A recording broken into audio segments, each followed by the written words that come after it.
Salut, c'est Gauthier de Wacademy. Je vous retrouve comme promis pour une nouvelle vidéo pour vous parler des gouttes d'eau. C'est une technique que j'utilise dans le générique de Wacademy. On verra le générique plus précisément à la fin de cette vidéo. Avant toute chose, je vous invite à vous abonner et à activer la petite cloche pour recevoir les notifications des prochaines vidéos. Ça m'aide énormément pour développer la chaîne et puis vous, ça vous tient informé des actualités de Wacademy. Allez, j'arrête de vous ennuyer avec ça, on revient sur le sujet de la vidéo. Pour le moment, je vous présente juste les gouttes d'eau. Alors la technique déjà, ça fait ça.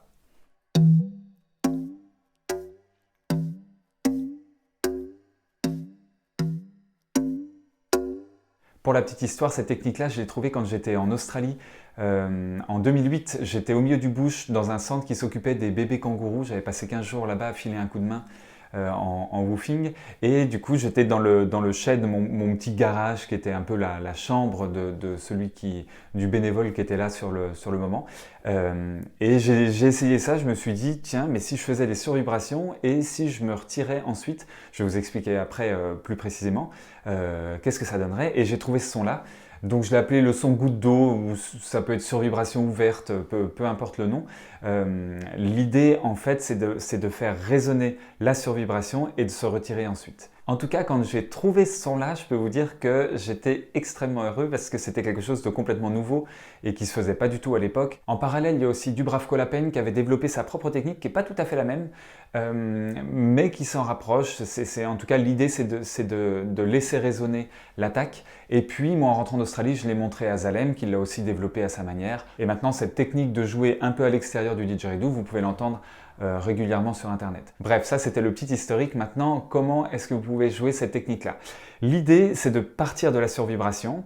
Alors pour celles et ceux qui ne connaissent pas la survibration, c'est quand on pince plus les lèvres, qu'on fait un son de trompette. Je ne vais pas tout expliquer ici, mais par contre, vous pouvez le faire avec le son normal aussi, avec le bourdon de base. Donc si vous ne savez pas faire la survibration, c'est pas grave. Prenez le bourdon de base, vous pouvez appliquer tout ce que je vais dire au bourdon. Donc l'idée qui est très simple, c'est de faire votre attaque, donc avec un te par exemple, sur les dents, to ou to, on s'en fiche de la consonne, on attaque sur les dents, et on va le faire très courte et se retirer ensuite. Donc pour celles et ceux qui ne savent pas faire la survibration, ça va donner ça.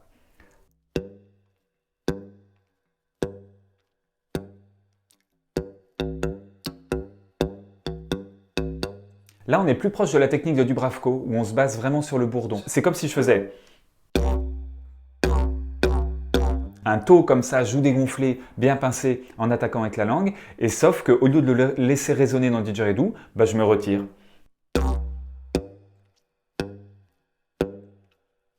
Et tout l'enjeu, ça va être de vous décoller de l'embouchure au bon moment pour que ça puisse résonner. En fait, ça va résonner pas que sur le bout du didgeridoo, mais ça va résonner aussi sur l'embouchure, par l'embouchure. Et pour celles et ceux qui savent faire la survibration, on va faire la même chose, sauf qu'en fait, on va se décoller de l'embouchure juste à la fin.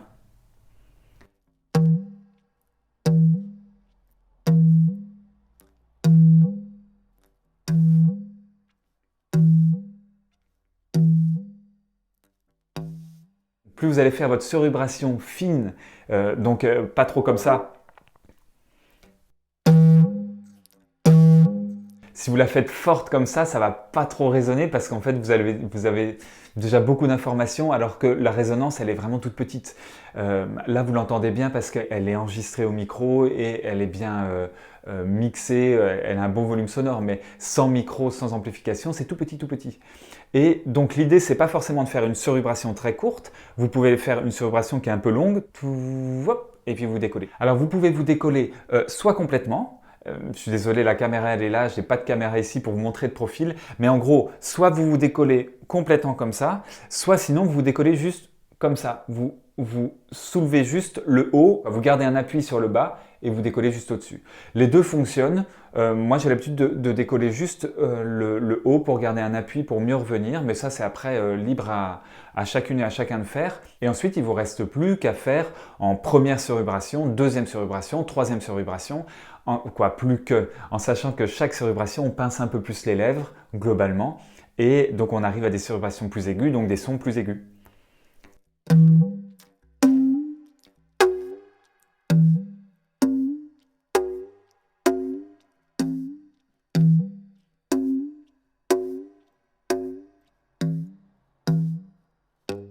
Et donc le générique de Wacademy, il utilise cette technique et ça donne ça.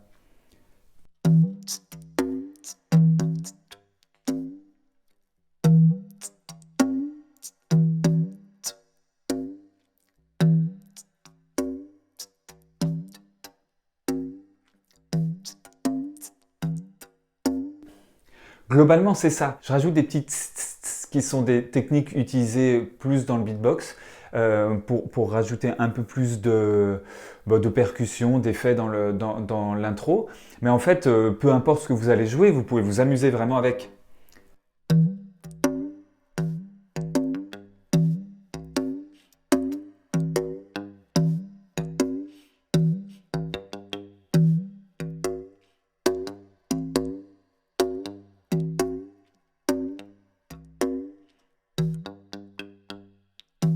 Il y a plein d'effets à faire et là on quitte complètement le bourdon du didgeridoo, on se rapproche plus d'une percussion, notamment du oudou. Je ne sais pas si vous connaissez cette percussion. Ça fait un son qui est très proche de ces sons-là, surtout au niveau des basses, le dong. Bon, vous pouvez aller voir ce que donne le oudou, mais en tout cas vous pouvez bosser ça avec votre didgeridoo. Moi, je trouve ça pratique pour soit des intros, soit juste le petit final du générique de Wacademy, par exemple, ou faire des petits breaks, en fait, pour nettoyer l'oreille du bourdon. Parce que quand on a mangé beaucoup de bourdon, au bout d'un moment, l'oreille fatigue. En concert, par exemple, je l'ai beaucoup utilisé pour surprendre le public et les gens pensent s'être habitués au bourdon, pensent qu'ils ne seront pas spécialement surpris. Et là, vous arrêtez net et vous partez là-dessus. Je peux vous dire que vous avez un silence qui se fait dans le public parce que ça recapte l'attention de tout le monde. J'espère que cette vidéo vous aura plu. Encore une fois, likez, partagez et commentez. Plus il y a de commentaires, plus il y a de likes, plus la vidéo remonte dans les résultats de recherche et plus la chaîne grandit. Bref, vous connaissez déjà tout ça. Je vous dis à dans 2 semaines. Salut!